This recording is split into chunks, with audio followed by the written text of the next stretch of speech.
Week 14 is not done yet. We've had a lot of heavyweight matchups, but the final one tonight is one of 3 games this week between teams 4+ games above 500. We've got the 8-win Eagles, the 8-win Chargers. The NFC East leading Eagles are coming off of 2 losses, while the wildcard Chargers, well, they're off to a commanding win over the Raiders. But with just 5 games left in the NFL regular season, a win tonight is absolutely crucial for these aspiring playoff teams. And I know you're sick of hearing me talk about this matchup, so let's bring on Carthon and Leger Douzable to help us break this down. Guys, I laid out the stakes for tonight, but the biggest storyline, of course, is the finger of one Justin Herbert. Had surgery on a non-throwing hand finger. He practiced all throughout the week, so there is positivity, of course, that he will play. Still TBD, listed as questionable, but Leger, how will that impact tonight's game? Emily, it's a major impact. Now, Justin Herbert's one of the toughest quarterbacks I've seen play this game. There's been times he's had fractured ribs, and gone out there. But my biggest concern is the operation, and Rand can speak to this, between quarterback and running back exchange. They're a team that does muddle between going under center and also in shotgun. And after he got hurt, they never went back under center, and he played that game versus the Raiders. But something that was interesting, Rand, when they went shotgun and the running back was to his right, do you know he handed the ball off with his right hand? And when you do that, right, it's a weird trajectory you're handing the ball off. You can be apt to fumbles on quarterback, running back exchange, because usually you're putting your left hand out there to give the ball to the running back, and then you're going with the zone read fake. Well, he's not able to do that because he isn't able to grip with that left hand. So that'll be a key tonight. I want to watch that. First and foremost, I saw him during practice, some clips that came out. He was trying to get under center and snap and take the ball. It didn't look good, right? So I think he's going to be in a lot of shotgun, maybe in some pistol formation where he's in shotgun in the back behind him. But I think this could be a developing thing to watch when it comes to the running back and quarterback exchange. Yeah, and that's exactly where I was going to go. When he hurt his hand last week and he came off on the sideline and they taped it up, wrapped it up, whatever they did underneath the glove, you saw him try to take snaps under center, and you could just tell in the way he was trying to protect that hand to keep that impact from hitting the hand from that standpoint. But Leger, you talked about it, just being able to hand the ball off from certain positions, going to your right, from the offenses to the offense's right, and you typically have that left hand and you use that. Now you're going to have to do it out with your right, and like you said, they could go primarily under center, which now it does put them in a situation where now they're going to have to break some tendencies in terms of their run pass and what they like to do from the gun. So from one standpoint, it's something for us to watch, but from another, it kind of opens up their game plan a little bit more. I love that you mentioned the run game, because I think we just look at it and we say, well, it's the non-throwing hand, so it really shouldn't affect too much about the quarterback. But yet both hands are very important for playing that position. Something else that could help the run game is the fact that Pro Bowl defensive lineman Jalen Carter is not on the other side for the Eagles. How will that loss be felt for that Eagles defense? Well, I mean, it depends now. If you go back to last week's game, they gave up over 200 yards, and he was out there with him in the football game. But it's also one of those situations, Emily, where not having your key guy, which is Jalen Carter, he's the disruptor. We know Jordan Davis is a big, strong, stout man that holds the point, but Jalen Carter is what makes that pass rush go. Being able to penetrate, get disruption up front, get those guys off key, and you have to slide the center to him, which creates those one-on-one matchups for the guys on the outside. So not having him is going to hurt, but this is still the Philadelphia Eagles. They have plenty of depth, and they have very good players at both the second and third levels. Yeah, this is their best defensive player. So anytime you don't have your best defensive player, it's felt. To Rand's point, they couldn't stop a nosebleed in the run. The Chicago Bears bludgeoned that defensive line, and you know that the Eagles' defensive line felt that. So Jalen Carter probably would have been excited to play in this game because they got embarrassed on the national stage on a Black Friday game with the whole nation watching.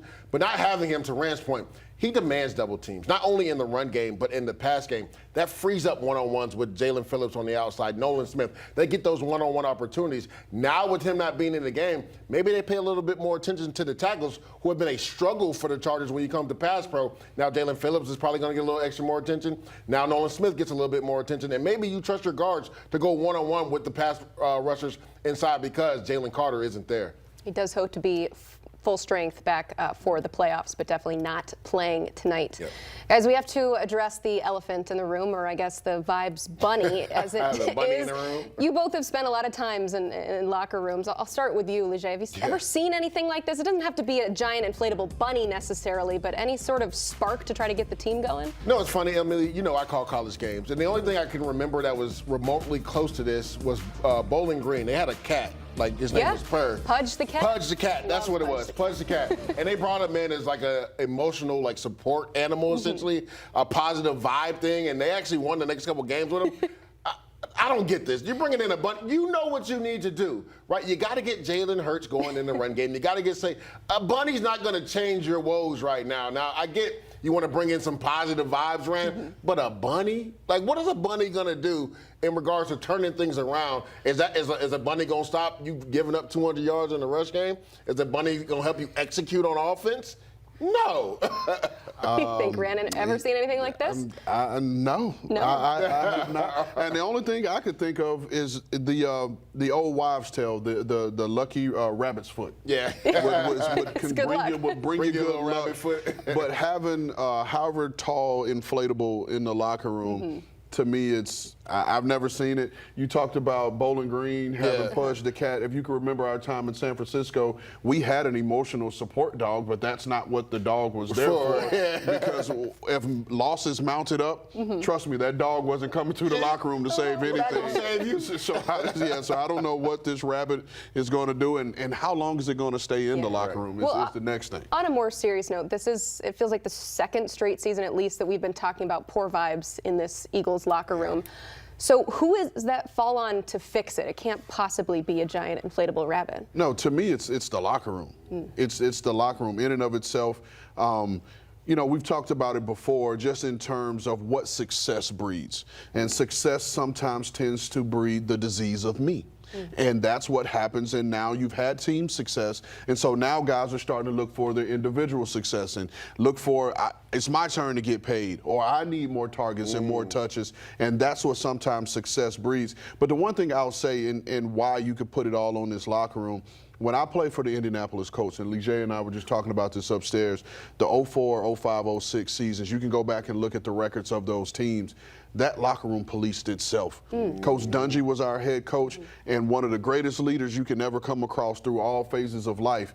But never once did he have to step into that locker room to bring it together, because the men in that locker room policed it. If someone got out of line, wasn't playing hard enough, wasn't practicing hard enough, those guys took care of each other, and we had no issues in terms of our locker room. So it all starts in the locker room. Yeah, 100%. And honestly, I don't even know if it's a thing where guys aren't playing hard enough. I think it's a schematic thing on the offensive side. And this kind of reminds me of what the Eagles went through after they made that magical run to the Super Bowl in 2022.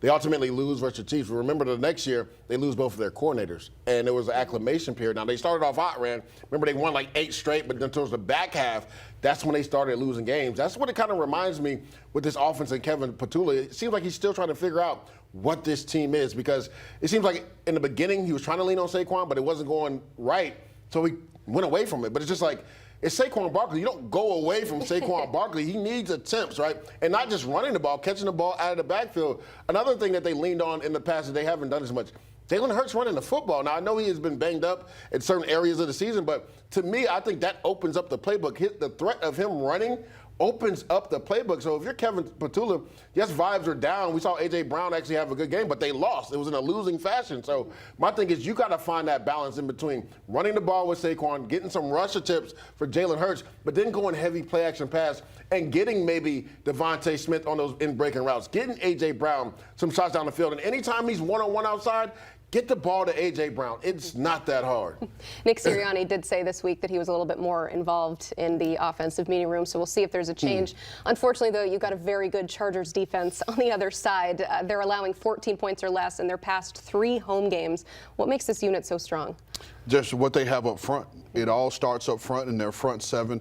Those guys up front, they are playing out of their mind just in terms of their edge rushers. Tui Tuipulotu, Khalil Mack, Bud Dupree, Dayon Henley on the second level, being able to fly around and make plays. And then just that interchangeable secondary, the guys that they can move around, the Derwin James and Elijah Moldens, and having all those guys that you can put in multiple positions, it now creates confusion for the other team's defense. And one play, Derwin's the nickel. The next play, he's the safety. And you have to account for all these missing, well, not missing people, but all these people that are moving around. And so that becomes a lot on these teams. But the other part, too, in the secondary, they run a lot of zone coverage. Yeah, they do. And they're very disciplined in their zone coverages. And a lot of times what zone coverages forces the offense to do is take the short stuff. They take away the explosives downfield, and it forces the offense to be patient, Emily. And not a lot of people in this league are patient. They're going to still try to force those shots. And it's the teams that can be patient and take the dink and dunk underneath and hope that they break a tackle and you can make the explosives that usually have success. To your point, when you look at those 3 wins, Rand and Emily, they were at home versus the Raiders, the Vikings, and the Steelers, who have all kind of struggled on offense. We have to take that into consideration. You do have to take that into But I will say this. Shout out to Jesse Minter, because to your point, it's a bend, don't break defense.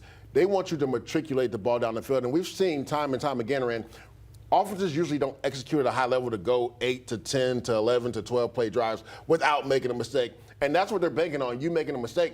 And then when they get into those third down packages, you talk about Deion Henley, they bring him into the line of scrimmage to force those one-on-ones on the outside with Tui or Khalil Mack. They want to have 5 guys at the line of scrimmage to make the quarterback think they're bringing pressure, and a lot of times they're not bringing pressure. But then when you don't think they're bringing pressure, they actually are bringing pressure. So Jesse Minter's done a really good job using the personnel that he has with the Chargers. But again, to Emily's point, we got to take into consideration the games that they played at home the last 3 years, the Raiders, Vikings, and Steelers, because there was a game that was wedged in between that. Know what happened that game versus the Jacksonville Jaguars?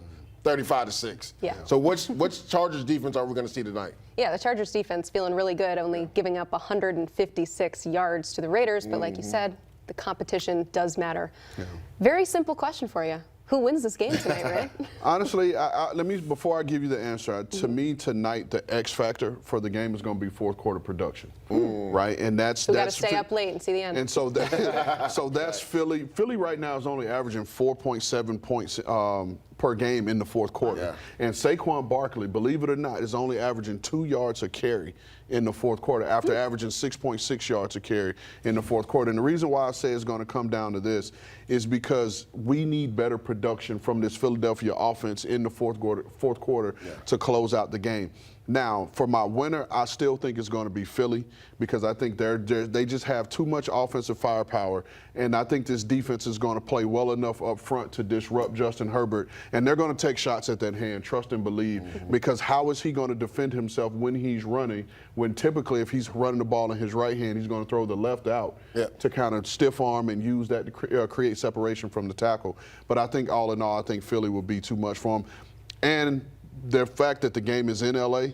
doesn't mean it's a home field advantage for the Chargers. No. And I think with the weather being as cold as it is in Philly right now, those Philly fans will travel over to L.A. to get some sunshine. So I'm going with the Philadelphia Eagles. The odds makers agree with you. They do have Philly as the 2.5-point favorite on the road. So, Leger, what's your pick against the spread? Yeah, Emily, and that line is muddled between 1.5, 2.5, so it's almost practically a pick 'em game. I'm going to take the Eagles to cover the points, and I just think they get the run game going. I talked about wedged in between those 3 home games where the Chargers defense was dominant was that game versus Jacksonville Jaguars. And they had their way in the trenches running the ball against them. Yes, Philly really struggled last week for Chicago, but when you look at the Chargers, Vidal has played really well, but they haven't been a team that routinely leans on the run game. Everything has kind of gone through the production of Justin Herbert. So Omarion Hampton comes back. Could that give them a potential boost? Yes, but I still think with those injuries at the tackle positions, I think those edge guys will come alive for the Philadelphia Eagles. I believe they get Saquon and Jalen Hurts going in the run game. Give me the Eagles to cover the 1.5 or 2.5 points. I think it's at least a field goal game. We laughed about the Vibes Bunny, but if they win this game, people are going to be giving him some credit. Certainly. It's $80 on Amazon if you want to buy your own Vibes Bunny. We got good vibes at my house. We don't need the bunny. We don't need them here. You guys don't need the Vibes Bunny on Game Day Recap either. The vibes are always immaculate here. You can watch Game Day Recap with Ran and the crew Sundays at 8:20 Eastern Time.